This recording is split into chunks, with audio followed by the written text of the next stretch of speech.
What's up, guys? Kyle here at Let's Talk Wax, and Bowman 2023 is set to release in about 2 weeks, and I'm going to break down my team break guide that goes through and shows you all the first chromes and the first autos along with player ranks, and I've also included a team rank because I know a lot of you guys are planning on jumping into some big breaks, so I wanted to break down what teams I thought were great, good, okay, bad, and awful. Now you can see the Let's Talk Wax ranking system here.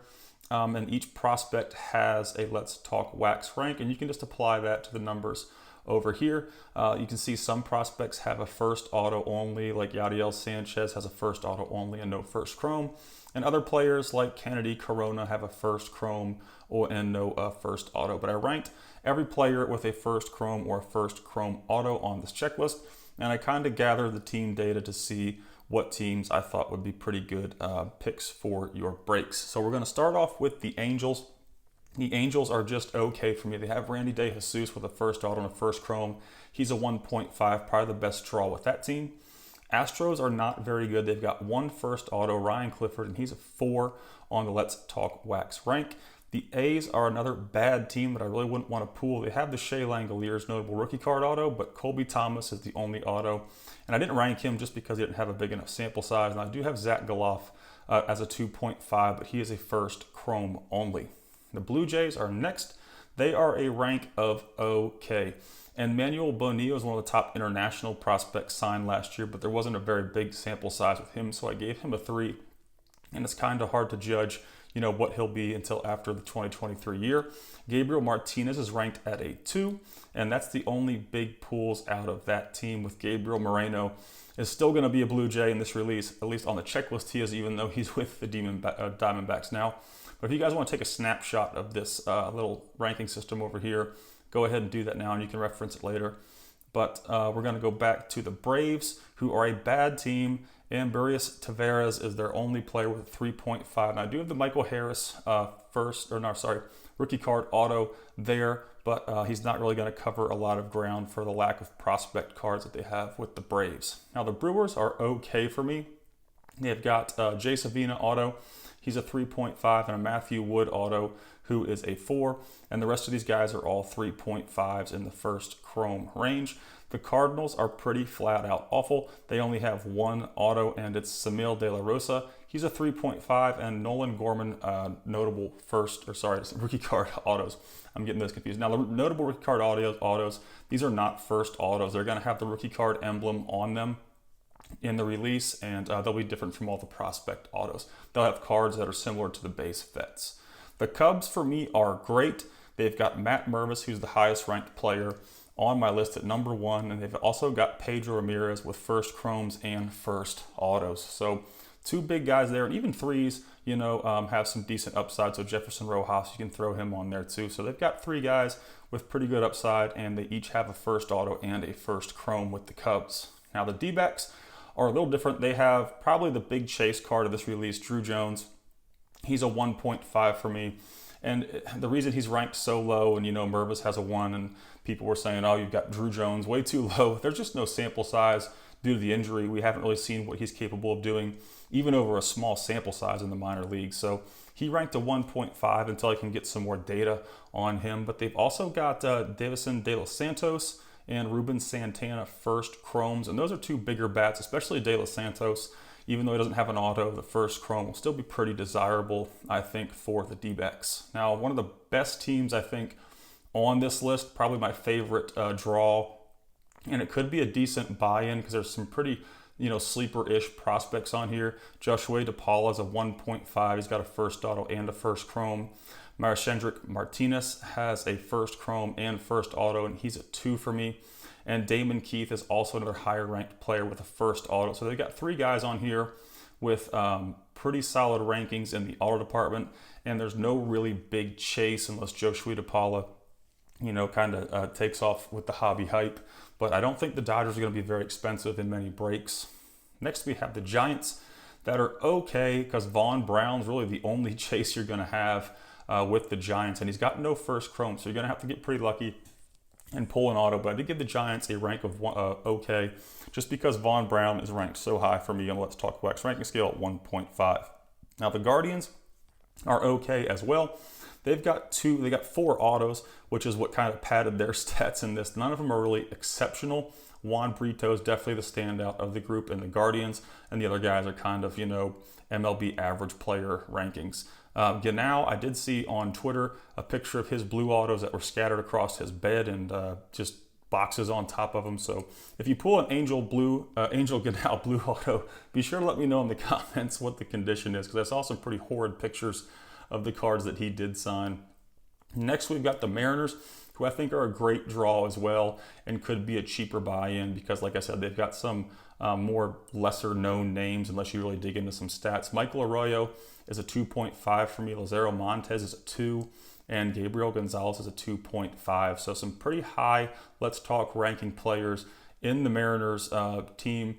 Axel Sanchez is another guy that ranks pretty high for me. It's a first chrome only, but he's another 2.5. So some pretty high ranking guys based on my ranking scale with the Mariners, and I think they'll kind of be a cheap team as well. Now, if you guys are into Bowman Chrome baseball cards and you want to help support the channel, be sure to check out my Patreon page. I'll put a link to it in the video description. Over there, you can find detailed autograph checklist breakdowns of every release since 2019 that I update about 4 or 5 times per year during the minor league season. I also have a top 100 Bowman Chrome autographs list where I rank each player personally, put a small write-up, and list their career stats in the minor leagues. And if you're into sleepers, I also have a top 100 Bowman Chrome autographs under $50 list as well. Other Patreon exclusive perks include a private Let's Talk Wax Discord server, early access to all my video info, and free monthly giveaways. And like I mentioned, if you want to help support the channel, I'll put a link to the Patreon page in the video description. Jacob Berry's going to save them. He's a 1.5 and he's got the first auto and the first chrome.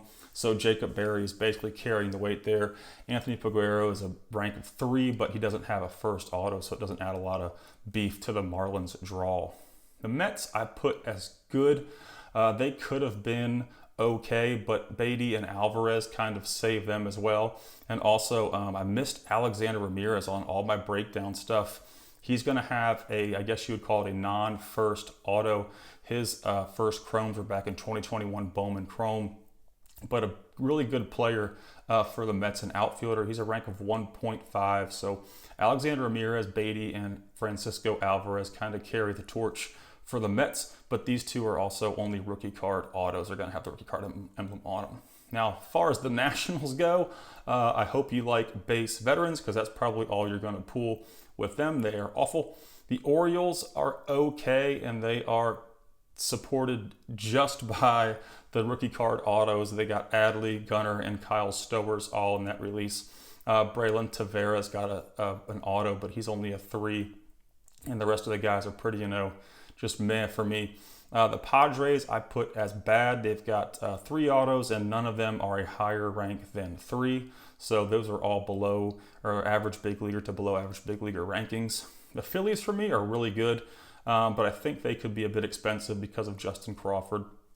But they've got Hao-Yu Lee, a 2.5 for me, a pretty good solid young prospect. They got Crawford as a 1.5 for me, and Pauaka Grego, he's a 2.5, and he's injured though. He's on the 60-day DL I think this year, so he won't play sometime until the middle of the season.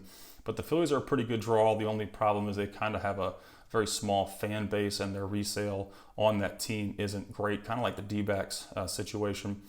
Pirates are bad. They've got 2 5.5 autos. They're supported mainly by Liover Peguero having a rookie card auto. The Rangers are also bad. If you draw the Rangers, you're hoping to pull a Josh Young rookie card auto, and that's about all they've got going on besides Glader Figueroa. He's a 2.5 for me, and that's organizational star type ceiling, but that's all they got going on for the Rangers. Rangers could have been okay, but just they only had 1 big auto really in the whole group. So the Rays I gave a rank of good. So they've got 3 guys who are ranked as an above average MLB player. Junior Caminero is a big bat. He's a 1.5, and Brock Jones and Ronnie Simon are both pretty high ranked on the Let's Talk Wax ranking system. So they get a score of good for me. The big thing with the Red Sox were the amount of players that are actually on the checklist. So you've got 1, 2, 3, 4, 5, 6, 7, 8 guys, 7 prospects with first chromes or first autos. And they've got Roman Anthony in there, who could be a bigger name. He's a rank of 2.5. And they've also got the Tristan Casas rookie card autos in there.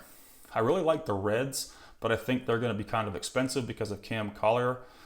He's a 1.5, but they've got the 4 autos, 4 first chromes, and all these guys rank 2.5 or above. So depending on what Collier's base price is, or how much hype he's generated, he's a pretty big bat. So I think the Reds are going to be expensive. They won't really be a sleeper team, but they could be one of the better teams on this next to the Dodgers, just as far as what all 4 of their prospects score is on Let's Talk Wax rank.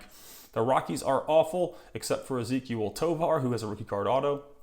The Royals are bad. They've got Lisandro Rodriguez, first chrome and auto. That's about the only thing that's supporting them. The Tigers are just okay. They have Henry Malloy and Peyton Graham. They're only first chromes. There's non-autos. And those are the 2 higher ranking guys with the Tigers. But they also have the Riley Green rookie card auto, which will pad them up a little bit.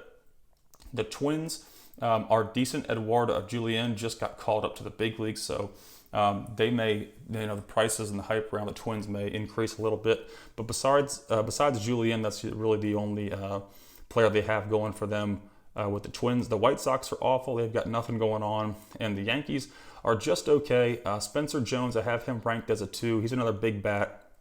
And, depending on what he does in 2023, he could rank out a lot higher, as far as development goes, and we'll see what happens with Spencer Jones. But he's a number 2. The Yankees are okay, and they have the Oswald Peraza notable rookie card on there.